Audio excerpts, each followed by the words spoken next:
उतरती लगती तीसरे तले बनने। बोलो श्री प्राणनाथ प्यारे की जय। प्रणाम। आप महान बुद्धि के सागर सद्गुरु श्री प्राणनाथ जी बड़े मत के धनी वर्णन कर रहे हैं परिक्रमा वाणी।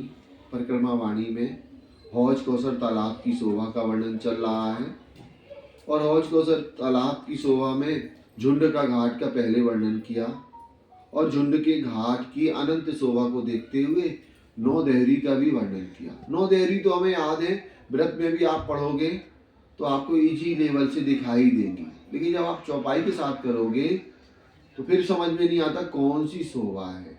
तो कृपया करके सबसे निवेदन है 10-10 मिनट वाणी खोल करके बैठें और उसको अगर आप मिला करके करें तो भी हो जाएगा। अपने पास में और भी सुंदर शोभा हो गई, अभी मोबाइल है, इसमें भी है, तो उससे भी आप मिला सकते हैं।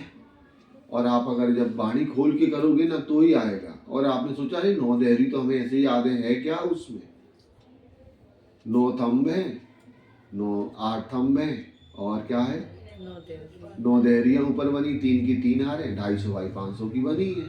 और उसमें क्या है ना गोटी दीदी, फिर आगे क्या है पड़ताल है, फिर तले चढ़े, ये समझ में ही नहीं आता। फिर जब अपन वाणी खोलते हैं ऐसे तो अपन को सबको याद है चर्चिनी, तो चर्चिनी और वाणी में थोड़ा सा अंतर है। प्राणनाथ जी के द्वारा अवतरण हुआ है ना।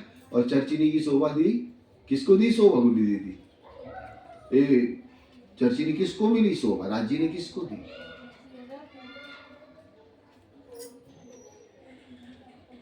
नहीं, चर्चिनी का तो वर्णन किया ही नहीं प्राणनाथ जी ने। लालदास जी महाराज, हाँ ऐसे बोलो ना। फिर हम कहे मसौदा भी दिया उनको, बीतक भी दी और चर्चिनी, 3 शोभा मिली लालदास जी महाराज जी। ठीक है, अब हम आगे चलते हैं। और हार 2 उतरती लगती तीसरी तले बन। अब ये जो 3 वृक्षों की हारें बताई ना, 128 काय के ऊपर, चौरस फाल के ऊपर। फिर यहाँ कहते हैं और हार 2 उतरती लगती तीसरी तले बन। और ये अब उतरती हुई गई ना, तो जो 2 वृक्ष आए उनकी मेहराबों से, उनके वृक्षों से इन्होंने अपनी छाया कर ली। इनबिद पेड़ बराबर गिरद्वाय सबन। इनबिद पेड़ बराबर, ऐसे 5 पेड़ों की अद्भुत एक समान शोभा है। ये जो तले से बने वो एक बोम कम हो जाते, क्यों हो जाते? क्योंकि एक बोम नीचे से बने। गिरदवाय सबन, गिरदवाय पूरे काय को, जो 3000 मंदिर की जगह है ना, बाहर से कहां से जगह है लक्ष्मी बहन? वन की रौद से नहीं है, आपने गलत वर्णन किया, फुकराजी रौद से है इसका अधिकार, है ना। तो आपने वर्णन कर दिया तो हमने आज थोड़ा सा छोड़ा। आपने कहाँ से है? फुकराजी रौद से। और पेड़ डारो डारी मिली और फिरती पाल, यही है ना। कौन सी? 51। इनबिद पेड़ बराबर गिरदवाय सबन। कैसे पेड़ बने हैं आगे पढ़े। डारी लटकी जल पर पेड़ गिरत देहरिया हार। डारी लटकी जल पर पेड़ गिरत देहरियों हार। अब डारी लटकी जल पर, अब आप कितनी डालियां जा रही हैं? 1125 मंदिर की दूरी तय की, कहां पर? चौरस पाल से वहां तक कितनी करी?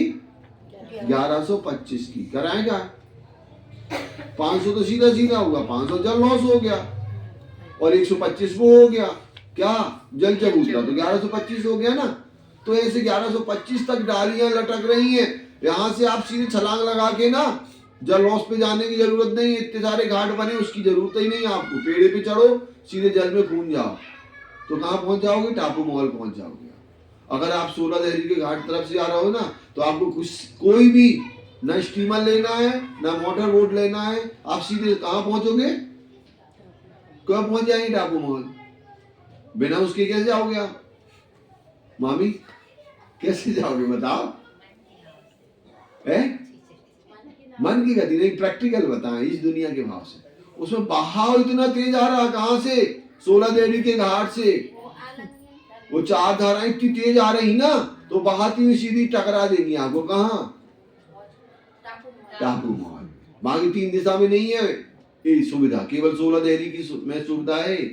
4 धाराएं बिल्कुल स्पेशल, 10 धाराएं दिख रही है ना करनालों से जमुना जी की, 4 धाराएं जा रही है कहां तक? टापू महल तक। सीधे आप उसमें खड़े हो जाओ, सीधे चले जाओगे आप। तो ऐसे शोभा आई हुई है। और पेड़ डारो डारी मिली यूं फिरती पाल किनारे। तो डारी लटकी जल पर पेड़ गिरत देहरियों हार। कैसे जो देहरियों की हार बनी हुई है ना, तो ये पेड़े कैसे जाकर के जल चबूतरे तक चले जाते हैं और पेड़ डारी डारी मिली, और कैसे पेड़ आपस में मिले हुए और फिरती पाल की नाथ, तो पाल पर फिरती हुई अनंत शोभा आई हुई है वृक्षों की। आगे क्या है? घाट 16 देहरी का जमुना तरफ ताल के जित जल मिल्या माहे जल। अब 16 देहरी का घाट कहाँ पर है? पूर्व दिशा में, और यहीं से क्या होती है? जमुना जी प्रवेश करती हैं, मिलती हैं कहाँ पर? हौज कौसर तालाब में। तो जमुना तरफ ताल के जित जल मिल्या माहे जल, कैसे? जमुना जी की तरफ, जो जमुना जी तरफ ताल के जो क्या है? हौज कौसर तालाब है, जित जल मिल्या माहे जल। तो ये कैसे 16 देहरी की तरफ पूर्व दिशा से जल मिलता है जमुना जी का, कहाँ? हौज कौसर तालाब में। देहरिया इन बंध पर जल पर शोभित महल। देहरिया इन बंध पर जल पर शोभित महल। तो कैसे देहरिया अद्भुत शोभा से शोभायमान होती है, देहरिया इन बंध पर जल पर शोभित महल। तो ये कैसे महल जल में सुंदर शोभायमान होता है? तले जाली द्वारे पाल में जिद जल रहे समाये। अब तले जाली द्वारे पाल में, अब पाल में क्या है? आपको पता है कितने थंबा है नीचे रश्मि में? 44 आए होंगे, फिर 34 और फिर 25 आए हुए, है ना? तो जो नीचे से बने हुए हैं तो वो कितने बने हुए हैं? 5 की 9 हार है, ठीक है ना? तो 5 ऐसे में 9 ऐसे में, तो इन 5 के बीच में क्या बनेगा? 4 दरवाजे बन जाएंगे। तो 4 दरवाजे जाली द्वार से क्या होती? जमुना जी प्रवेश करती है, जित जल रहे समाये, और जहां पर जल कैसे समाहित हो जाता हौज कौसर में। और इसके ऊपर कैसे झरोका बन जाता? कहाँ? 35 स्तंभों के बीच में। कौन तरफ? पूर्व दिशा की तरफ, जो वहां पर एक झरोका बन जाता है। इत बैठ झरोके देखे जानो पूर आवत है, कैसे पूर्व का पूर्व जमुना जी का आता हुआ पूर्व से पश्चिम की तरफ दिखाई देता है।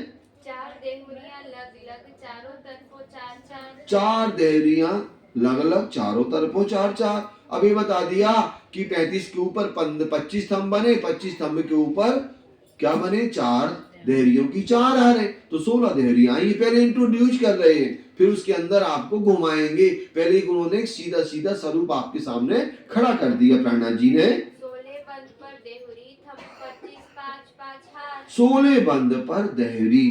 अब कैसे? 16 बंद माने 16 थंबों के ऊपर क्या 16 देहरियां आई हुई हैं। ये 16 थंब पता कहाँ रहे? दूसरी भौम में। कहाँ रहे?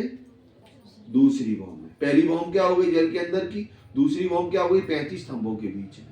35 स्तंभों के बीच में हुई तो 5 इस तरफ के छोड़ दो, आप 5 इस तरफ के छोड़ दो, ठीक है ना? ये छोड़ दो जब आप 5 इस तरफ के, तो कितने बचे हमारे पास? 24 थंब, है ना?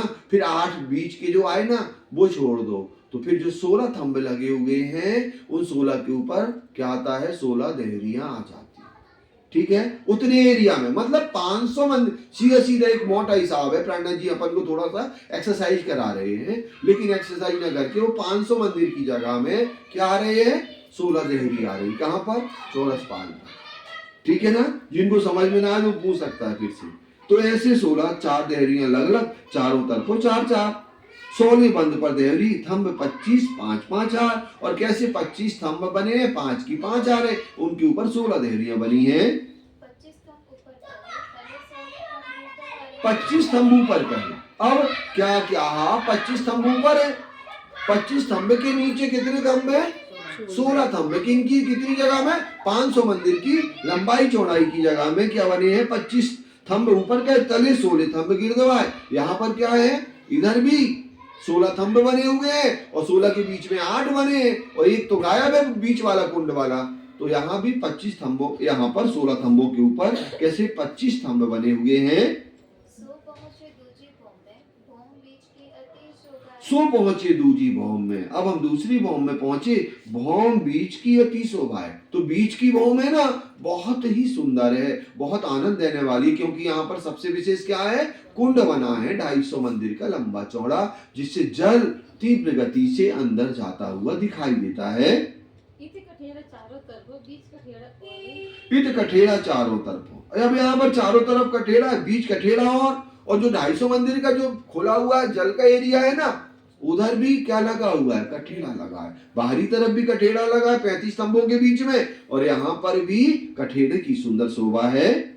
इन बीच चारों हासों कुंड बनिया जब जहाँ चले इन बीच चारों हासों कुंड बनिया। इस प्रकार से कैसे ये क्या बना हुआ है? चारों हासों कुंड बना। यहाँ पर कैसे कुंड बना हुआ है? जल जात चल्या इंठौर। इस प्रकार से अंदर जल जा रहा है।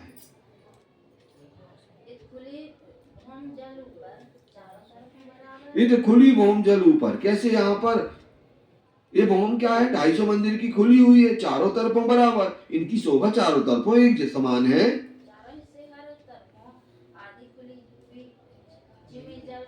चारों हिस्से हर तरफों, मतलब चारों तरफ के चार जो हिस्से हुए, आदि खुली जिमी जल पर। कैसे आदि जमुना जी खुली हुई दिखाई दे रही हैं। ऊपर बैठक तले जल। अब ऊपर सुंदर बैठक बनी है और नीचे क्या है? जल सुंदर शोभायमान हो रहा है। ये जो कया कठेड़ा गिरदवा है, और कैसे कठेड़ा चारों तरफ आया है दूसरी भौम के अंदर। क्योंकि आए जब बैठ के, जब यहाँ आकर के हम बैठते हैं ना, तले जल अति शोभा है, तो उस 250 मंदिर का जो कुंड बना है उस पे देखते हैं तो अनंत शोभा हमें दिखाई देती है। चारों तरफों कुंड जो, चारों कुंड के चारों तरफ से इत देत खूबी अति जल। और चारों तरफ से जब हम कुंड को देखते हैं, तो जब कुंड को अपन देखते हैं ना, तो यहाँ पर 8 थंब आए हुए हैं, है ना? 8 आए ना, 4 कोने में 4 दिशा में। तो चारों तरफ कुंड जो, इत देत खूबी अति जल। यहाँ पर जल की अनंत शोभा है।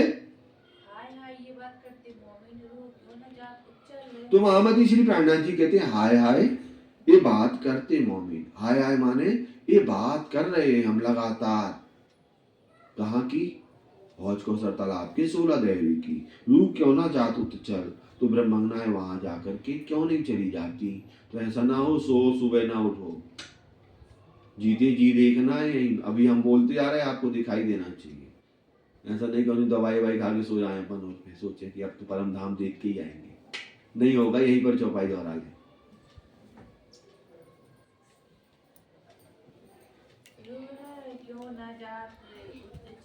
रूह है क्यों न जाते उत चल। चारों तरफों कुंड जो, इत देत खूबी अति जल। हाय हाय बात करते मोमिन।